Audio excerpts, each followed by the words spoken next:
The History of Adult Education in America. 1727, Benjamin Franklin establishes what is first called the Leather Apron and then comes to be known as the Junto. It was a discussion club, and it truly was ahead of its time in that it crossed social strata. Franklin went out of his way to get all the gentlemen of the day, the farmer, the merchant, the educator, everyone in town, to come together and share ideas, discuss books they were reading, discuss music that they'd heard, share problems, and try and find solutions through collaborative learning. If you Google this, you can still find copies of the different questions they used to ask. It was great guidelines for, here comes a term from our reading, non-formal, as opposed to informal, non-formal community-based learning. Moving on to 1826, we see the Lyceum. These were public lectures given at the Lyceum, not formal, yet more formalized than the Junto. This was our first step in what became a national movement. People would come together, they would listen to lectures, they would share ideas. This whole movement was credited with anticipating and setting the stage for what would later become a home study type of program, and it introduced the lecture forum as a method of learning. 1873, we see the birth of the Chautauqua movement. It began as a simple training assembly for Sunday school teachers in Chautauqua Lake, New York, and it introduced group discussion and a modified lecture type of system for adult learning. The whole thing spread out, and you would have Chautauquas where adults would come together, and sometimes they'd be more serious, sometimes they'd be more entertainment oriented. The movement peaked in 1924, but its legacy continues. There's still Chautauquas out there today, and it truly contributed to the growth of community colleges and the idea of continuing education. Theodore Roosevelt was once quoted as calling the institution the most American thing in America. In 1862, we have two important events. The first is the creation by Abraham Lincoln of the U.S. Department of Agriculture. This led to the emergence of the Cooperative Extension System and the Smith-Lever Act, both of which relate directly to adults who are not in school having the opportunity to get learning, whether it's researchers going out in the field to help the farmers or landowners being sought out so that their land could be used for educational purposes and bringing them in as part of the experience. Also in 1862, we have the Land Grant Act, the Morrill Act. This granted land all across the country for the formation of small colleges. How amazing is this if you're an adult living in the middle of nowhere and suddenly there's 2, maybe even 3 colleges that you could suddenly get to. If there's new schools, that means that they have to look for students. Why was this happening in 1862? Well, let's think about it. The Civil War started in 1861. So what's something that the Union, the government of the United States, could do to show that they were in control and everything was okay, and show that there is a purpose in staying true to the Union? Well, you give people something to do that's meaningful. You give them opportunities to be educated. Yes, our government is solid, and they're building, and they're watching our infrastructure, and they're taking care of us and ensuring that we have opportunities for our future. Nothing happens in a vacuum. Every time we look at something really interesting that happens, look at what's going on in the society around it. 1904, New York City. Henry M. Lipziger, and I hope I'm saying that right, and the city's Department of Education promote this free lectures program, and for the first time we see the phrase adult education. They called it an Institute of Adult Education. The great thing about this is it gave a heft, a weight, a solidification to this whole idea of being an adult and going back and learning more. But giving a name to this concept of adult education validated that it was okay. Why New York City? Why this particular year? This was when the subway opened.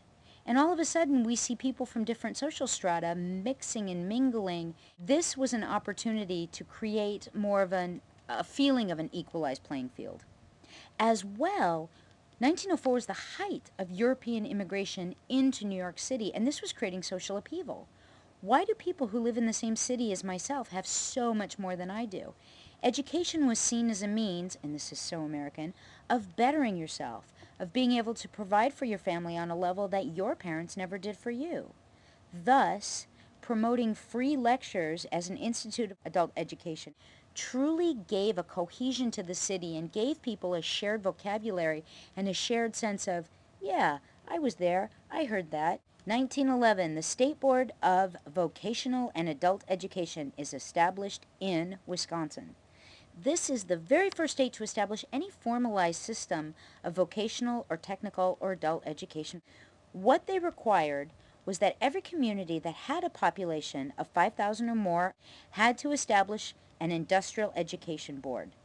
1918, the first full-time state-appointed supervisors of adult education come to be in New York and in South Carolina. All right, let's look at what's going on in the world again. 1918, the end of World War I. Well, suddenly we have all these adults coming back. They've seen the world. They're looking for jobs. What do? Well, we need to be sure that they're trained to handle the jobs, and we also need to find ways to help integrate them back into society.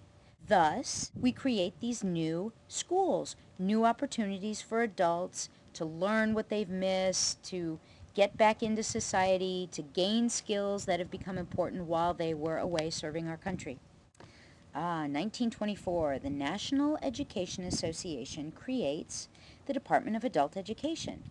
Now initially, again let's think context, this was aimed at literacy, teaching those adult Americans who were actually foreign born to be able to read and write. But they recognized there was such a need that they opened it up to any and all American adults. 1926, we have the Carnegie Corporation organize the American Association for Adult Education. This was the first organization to give some kind of formal structure and a real visibility to adult education on a national level.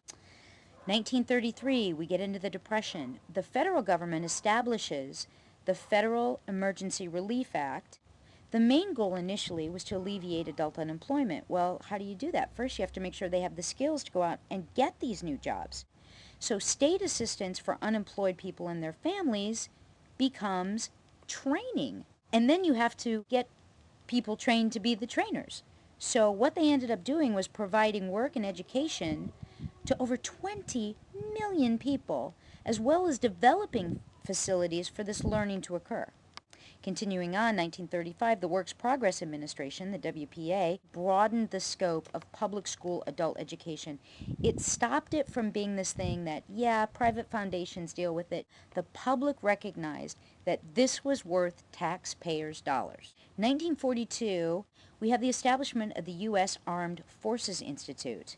And this is still around. It provided, and does, a variety of educational services to military and civilian personnel in the armed forces, including in correspondence study courses.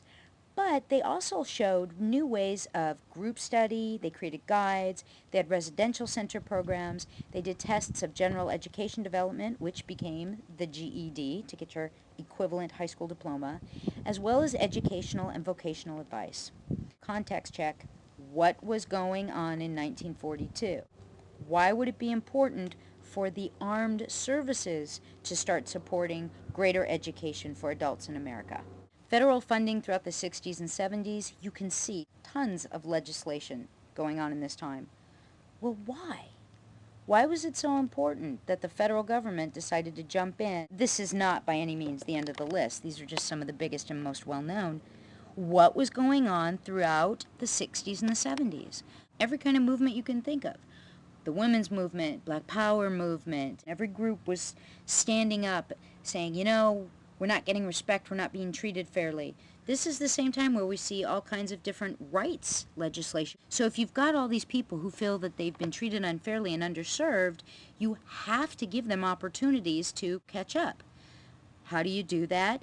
Through education. There is a vast body of information about the history of adult education in America. It's very interesting because, as I mentioned, it never occurs in a vacuum. People don't recognize there's a problem unless they have a reason to. And doesn't that parallel the reading in our book about why adults in general get more education?